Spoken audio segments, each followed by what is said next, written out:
Hi everyone, welcome to my channel. ತಮ್ಮೆಲ್ಲರಿಗೂ ನಮ್ಮ ಚಾನಲ್ಗೆ ಸ್ವಾಗತವನ್ನು ಕೋರುತ್ತಾ ಇವತ್ತಿನ ವಿಡಿಯೋದಲ್ಲಿ 2026ನೇ ಶೈಕ್ಷಣಿಕ ಸಾಲಿನ ಇಲ್ಲಿ 11ನೇ ತರಗತಿಯ ನವೋದಯ ವಿದ್ಯಾಲಯ ಪ್ರವೇಶಕ್ಕೆ ಸಂಬಂಧಪಟ್ಟಂತೆ ಇವತ್ತು ಅರ್ಜಿಗಳನ್ನು ಆಹ್ವಾನ ಮಾಡಿರ್ತಾರೆ.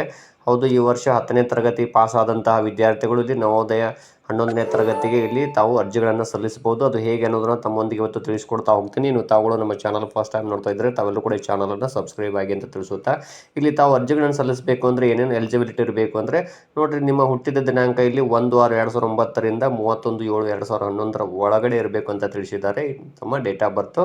ಇನ್ನು ಅದರೊಂದಿಗೆ ಇಲ್ಲಿ ತಮ್ಮ 10ನೇ ತರಗತಿ ಪಾಸ್ ಆಗಿರ್ಬೇಕಂತ ಹೇಳಿದರೆ ಇಲ್ಲಿ ರಾಜ್ಯ ಸರ್ಕಾರದ ಯಾವುದೇ ಒಂದು ಅನುಮತಿ ಇರುವಂತಹ ಒಂದು ಶಾಲೆಯಿಂದ ಅಂತ ತಿಳಿಸಿದ್ದಾರೆ.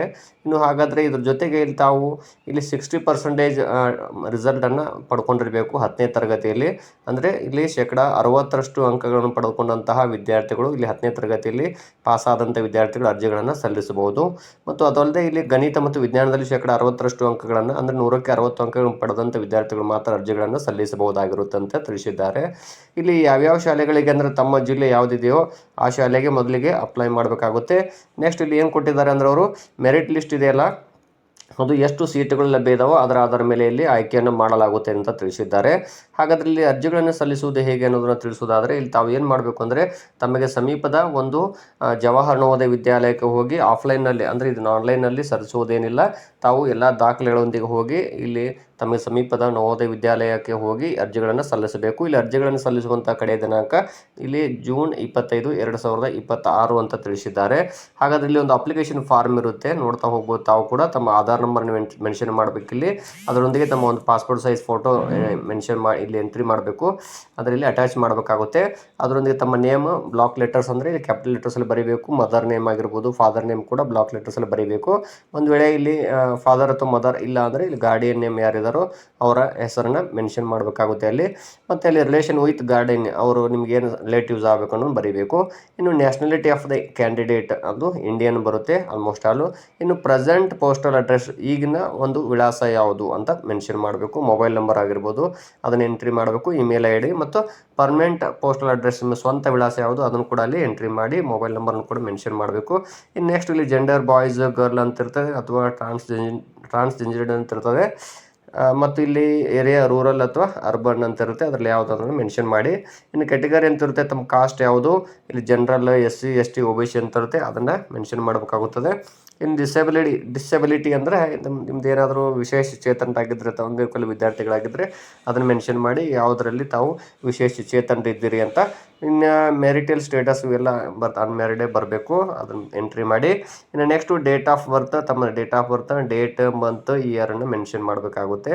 ಇನ್ನು ನೆಕ್ಸ್ಟು ಐಡೆಂಟಿಫಿಕೇಷನ್ ಮಾರ್ಕ್, ತಮ್ಮದೇನಾದರೂ ಇಲ್ಲಿ ಕೈ ಅಥವಾ ಕಾಲು ಅಥವಾ ಮುಖದ ಮೇಲೆ ಏನಾದರೂ ಗುರುತು ಇದ್ದರೆ ಅಂದರೆ ತಮ್ಮನ್ನು ಗುರುತಿಸುವಂಥ ಗುರುತುಗಳು ಏನಾದರೂ ಆಗಿದ್ದು ಅಂದರೆ ಅಲ್ಲೇ ಎಂಟ್ರಿ ಮಾಡಬೇಕಾಗುತ್ತೆ. ಮತ್ತು ವಾರ್ಷಿಕ ಆದಾಯ ಪೇರೆಂಟ್ಸದ್ದು ಕೇಳಿದ್ದಾರೆ, ತಮ್ಮ ಪೇರೆಂಟ್ಸದ್ದು ವಾರ್ಷಿಕ ಆದಾಯವನ್ನು ಮೆನ್ಷನ್ ಮಾಡಿ. ಅದರ ಜೊತೆಗೆ ಇಲ್ಲಿ name of the school where candidate was studying in class 10th ಅಂತ ಕೇಳಿದ್ದಾರೆ. 2025-26ನೇ ಸಾಲಿನಲ್ಲಿ 10ನೇ ತರಗತಿಯಲ್ಲಿ ಕಲ್ತಿದ್ರೆ ಆ ಶಾಲೆಯ ಹೆಸರು ವಿಳಾಸ ಮೆನ್ಷನ್ ಮಾಡಬೇಕು. ವೆದರ್ ರಿಕಗ್ನೈಸ್ಡ್ ಅಂತಿದೆ, ಎಸ್ ಅಂತ ಹಾಕೋಬೇಕು. ಅಂದರೆ ಸರ್ಕಾರದಿಂದ ಅನುಮತಿ ಪಡೆದಂಥ ಶಾಲೆಯ ಅಂತ ಕೇಳಿದರೆ ಎಸ್ ಅಂತ ಹಾಕಬೇಕು. Whether school is located in rural or urban area ಅಂತ ಹೇಳಿದರೆ ಆ ಶಾಲೆಯ ಗ್ರಾಮೀಣ ಅಥವಾ ನಗರ ಪ್ರದೇಶದಲ್ಲಿ ಇದೆಯಾ ಅನ್ನೋದನ್ನು ಮೆನ್ಷನ್ ಮಾಡಬೇಕು ತಾವು. ಇನ್ನು ಬೋರ್ಡ್ ಆಫ್ ಅಪ್ಲಿಕೇಶನ್ ಅಂದರೆ ಯಾವ ಬೋರ್ಡ್ ಅನ್ನೋದು ಮೇಲೆ ಮೆನ್ಷನ್ ಮಾಡಬೇಕು, ಅದು CBSE ಅಥವಾ ಸ್ಟೇಟು ಕರ್ನಾಟಕದ್ದು ಅದನ್ನು ಮೆನ್ಷನ್ ಮಾಡಬೇಕು.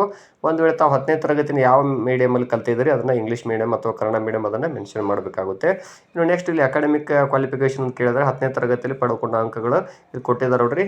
Hindi, Sanskrit, English, regional language, mathematics, science, social studies, ಇಲ್ಲಿ ಮಾರ್ಕ್ಸ್ ಮತ್ತು ಅಂದರೆ ಇಲ್ಲಿ ಗರಿಷ್ಠ ಅಂಕಗಳು, ಪಡೆದುಕೊಂಡ ಅಂಕಗಳು ಮತ್ತು ಪರ್ಸೆಂಟೇಜನ್ನು ಮೆನ್ಷನ್ ಮಾಡಬೇಕು. ಅದು ಆದಮೇಲೆ ಇಲ್ಲಿ ಕೆಳಗಡೆ ಏನಪ್ಪ ಅಂದರೆ ತಾವು ನೋಡ್ತಾ ಹೋಗ್ಬೋದು, ಇಲ್ಲಿ ಕೊಟ್ಟಿದ್ದಾರೆ ಅವರು ಟಿಕ್ ದ ಅಪ್ರೋಪ್ರಿಯೇಟ್ ಬಾಕ್ಸ್ ಅಂತ ಕೊಟ್ಟಿದ್ದಾರೆ ನೋಡ್ರಿ. The candidate optioning for science stream must have been at least 60 marks in science subject ಅಂತ ಕೊಟ್ಟಿದ್ದಾರೆ. ಅದನ್ನು ತಾವು ಮೆನ್ಷನ್ ಮಾಡಬೇಕು ಎಷ್ಟು ಅಂಕಗಳು ಪಡ್ಕೊಂಡಿದ್ದಾರೆ ಅಂತ.